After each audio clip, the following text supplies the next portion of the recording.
Star Trek confirms one of its original alien species is now officially extinct. For nearly 6 decades, Star Trek has built one of science fiction's richest and most diverse universes, filled with countless alien civilizations that reflect humanity's hopes, fears, and moral dilemmas. From the logical Vulcans to the warrior Klingons, from the mysterious Borg to the cunning Ferengi, each species has left its mark on the franchise's ongoing story of exploration and ethics.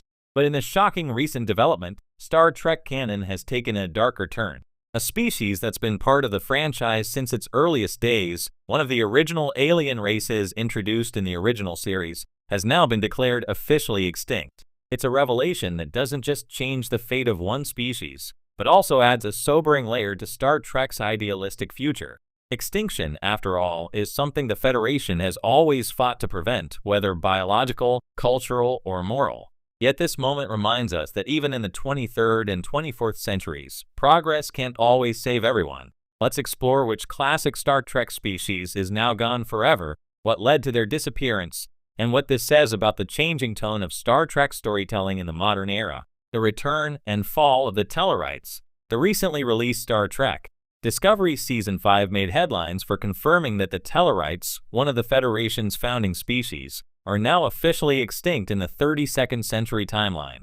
For longtime fans, that's a devastating revelation. The Tellarites first appeared in Star Trek, the original series episode Journey to Babel, where they were portrayed as argumentative, pig-faced humanoids with a penchant for political squabbles.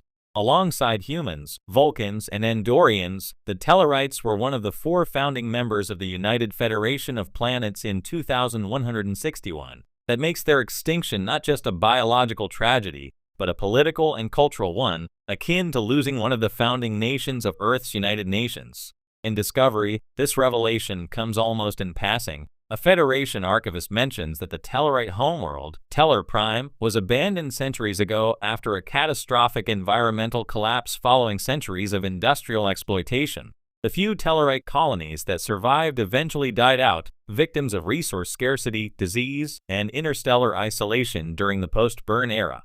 This quiet confirmation that the Tellarites are gone carries a haunting weight.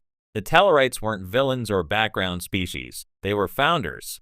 Their argumentative, but pragmatic diplomacy helped shape the Federation's democratic character. Losing them is like erasing part of the Federation's DNA. Why the Tellarites mattered so much? While the Tellarites often played a secondary role in Star Trek's larger lore, their importance can't be overstated.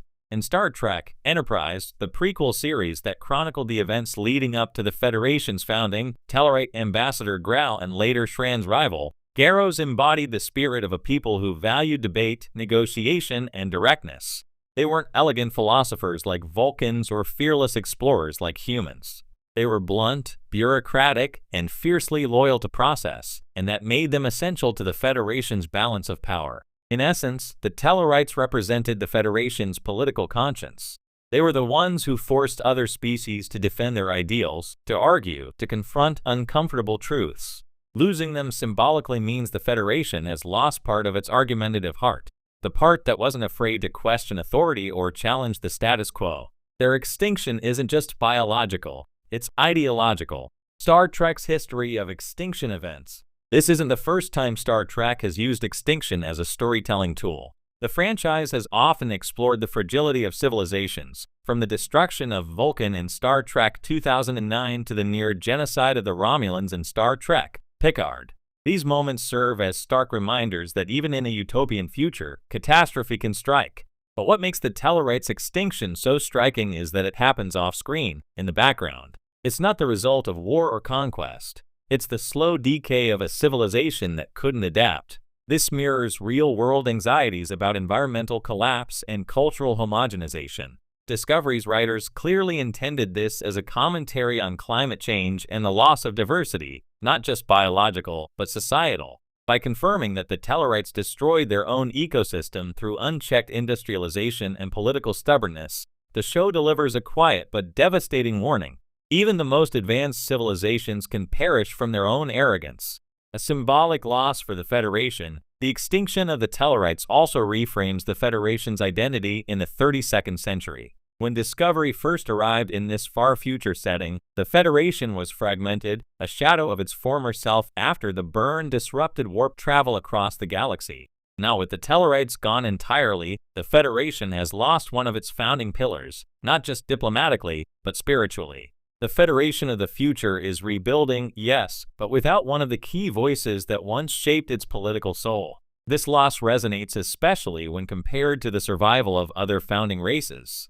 Vulcans or Nevar, as they are now known, and Andorians have evolved and adapted. Humans remain at the heart of the Federation's efforts to reunite the galaxy.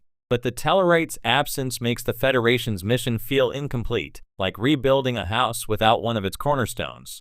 It also reframes classic Federation unity in a more bittersweet light. The idea that everyone made it is no longer true.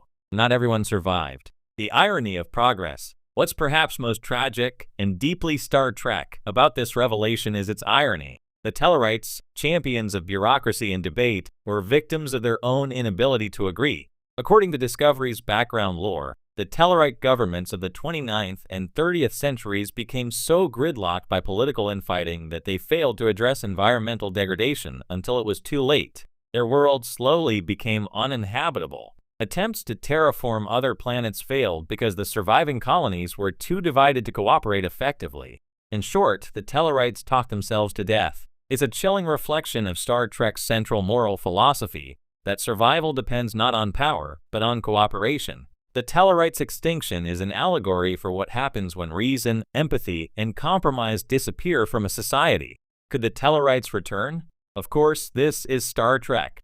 Death and extinction are rarely final. Some fans have speculated that Discovery's statement might only refer to pure-blood Tellarites, suggesting there could be Tellarite-descended hybrids living elsewhere. Others wonder if a lost colony might someday be rediscovered, allowing the species to return much like the Romulans did after the destruction of their homeworld. There's also the possibility of temporal restoration. With Discovery and strange new worlds both exploring time travel and multiverse concepts, a future storyline could easily revisit the Tellarites' fate, perhaps as a cautionary mission for Starfleet to prevent in another timeline. But even if the Tellarites never reappear, their extinction leaves a thematic legacy that continues to echo throughout the franchise.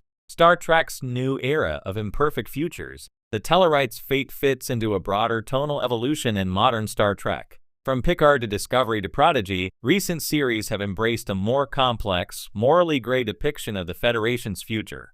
Utopia isn't automatic. It's something that must be constantly defended, renewed, and re-examined. By confirming that one of the Federation's founders didn't survive the centuries, Star Trek reinforces this message. It's no longer just a story about bold explorers charting the stars. It's also about the cost of survival, the fragility of progress, and the moral responsibility that comes with technological power. In many ways, the extinction of the Tellarites marks the end of Star Trek's innocence. The franchise has matured alongside its audience. A message now: